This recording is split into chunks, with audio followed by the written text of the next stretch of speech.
السلام علیکم ورحمۃ اللہ وبرکاتہ۔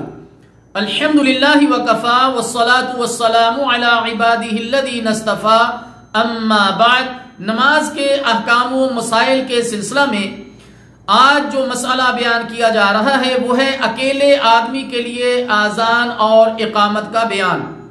اکیلے آدمی کو باجماعت نماز پڑھنے کے لیے آذان اور اقامت کہنی چاہیے۔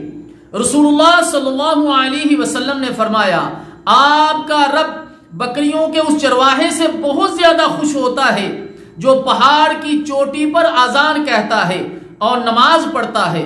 اللہ تعالیٰ جل شانہ فرماتے ہیں، میرے اس بندے کی طرف دیکھو، وہ آذان کہتا ہے اور نماز کے لیے اقامت کہتا ہے، وہ مجھ سے ڈرتا ہے، یقیناً میں نے اپنے بندے کو معاف کر دیا اور میں اسے جنت میں داخل کروں گا۔ سنن نسائی۔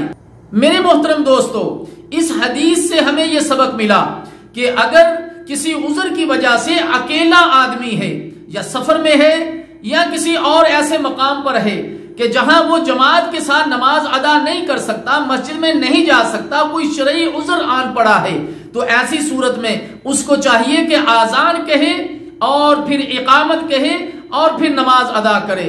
اللہ تعالیٰ جل شانہ سے دعا ہے کہ اللہ تعالیٰ ہمیں اس مسئلہ کو سمجھنے کی اور عمل کی توفیق عطا فرمائے۔ والسلام علیکم ورحمۃ اللہ وبرکاتہ۔